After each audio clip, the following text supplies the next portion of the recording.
Cat, it's Maximus here. Quick review of these AutoZone DuraLast 7-piece half-inch drive impact Torx socket set. Torx, that would be the 6-point star fasteners, which are pretty common. They're not super common, but they are increasing in popularity just because they are a pretty reliable fastener. This design and shape makes it real easy to be able to drive socket head cap screws and not have them slip and provide you a bit of extra driving surface area. And then they have the distinct advantage that if you strip out any of the end of the teeth, you can grind them down and get a little bit more work out of the fastener, or excuse me, out of the tool. I got these because they're a little bit shorter than the Harbor Freight Pittsburghs that I had, and I actually just that little bit of a half-inch difference made the difference of me being able to get it in there. It was just a difference of being able to get the socket in with a breaker bar versus just a socket by itself. Surprisingly enough, there's a number of situations where just a lengthy difference like this means the ability to get out of fastener or not being able to get out of fastener. To tell you the truth, these are normally like 30 bucks on the shelf. I did have some AutoZone reward points that I use. It was like 20 bucks, so I actually got these for a good price. I'd still recommend the Pittsburghs, although some people have commented about these failing or shearing off, and I know that's true because I've probably seen at least a couple of these sets. When Harbor Freight swaps out tools for somebody, they give you they either give you one replacement socket that broke, or they just give you a whole new set. Usually it's just a replacement socket that broke, and then they take the remaining set and then put it on their discount shelf, selling it for a discount and just missing the one piece that they warranted somebody on. And I've seen a few sets of these up there, and these are chrome molybdenum Taiwanese. The same thing with these DuraLast, although I do like the DuraLast a little better because versus having a long stem like this, a little bit more torsion in there, the stem is very short. You have this heavy-duty hex socket, and then you have these tips, and I was hoping that these tips would have been something like S2 steel or something very hard, just to make them extra strong, and that's why they went with this design. And we can see chrome and molybdenum on the socket, and they say that the whole thing is forged chrome and molybdenum, but I'm not entirely sure that these tips are indeed chrome molybdenum. They just seem to have a little bit of a different finish, although there's even been comments about these failing. I do like, once again, that they are just a bit shorter, but they have an interesting design here, which is that usually these bits are pressed into these sockets. Maybe not usually, but it's at least half the time that whenever you have two-piece sockets like this, that it is indeed pressed in. On these, they use a set screw that locks in the bit, so the bit's actually loose. I've seen that before. We have these proto hex sockets here, and they do a similar thing where it is actually loose in there, but they just use a simple roll pin. These being impacts, I'm a little worried about it. Really issues with that coming loose because one, this set screw doesn't go all the way through. It just sticks into a hole in the side here. And actually, I'll take apart one of the other ones. I did want to mention that they are using this socket body is exactly the same on all 7 of these pieces. And what they've done is they just machined down various tips, and then both of these are actually oversized, and then they machine the shanks down to fit the same socket body, and it's a little disappointing.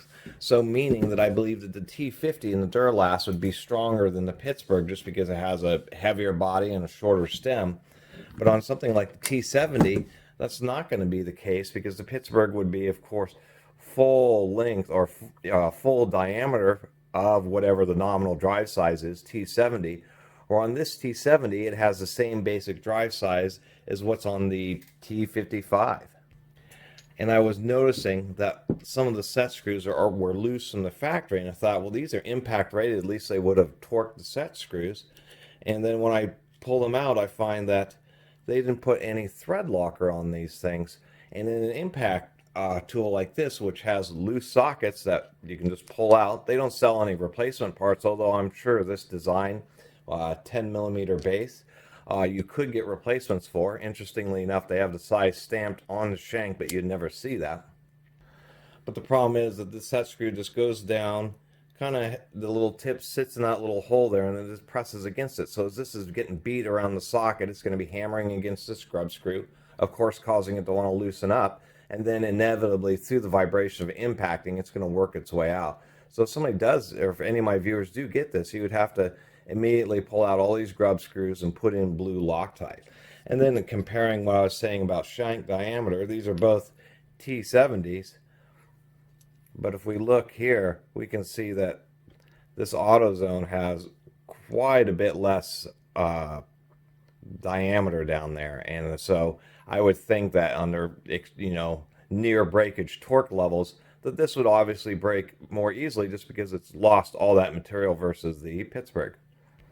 So I kind of thought it was a little bit of a funky set, but they are shorter, so that was going to be helpful for me. I just thought, God, they missed a few points here. One, I'm not exactly sure about this overall design because I think it's more expensive than simply just forging out a one-piece socket.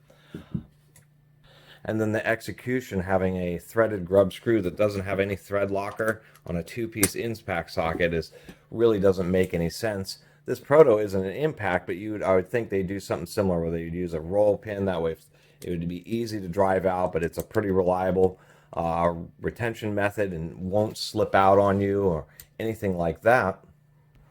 Here I can totally see people just buying these, using them on an impact, and then one day they're maybe at a junkyard using a common size on some Ford brakes or something like the T50, or impacting, and then the bit ends up falling out. It's of course in the rocks and the mud of the junkyard, and you just lost your socket. So I thought, oh, it's a little bit disappointing there, but at least some things can be remedied.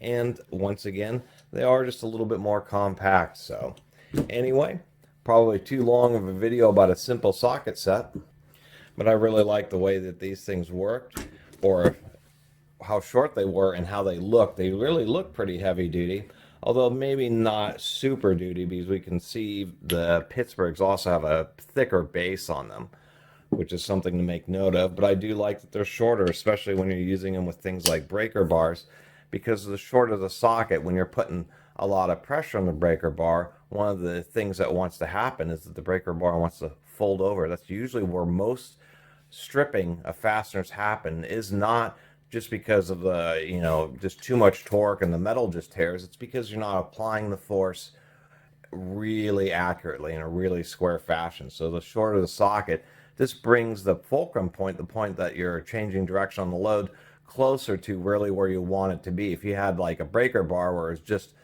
this little piece sticking right off the edge of the breaker bar, you'd notice that a bunch of fasteners that seem to be tougher to remove were super easy, just because you're delivering the force more directly. All right, enough of me talking. I really appreciate everybody watching and subscribing to the Catus Maximus channel. And if you haven't subscribed, please consider subscribing and supporting my weird little YouTube channel. Anyway, until next time, Catus Maximus out.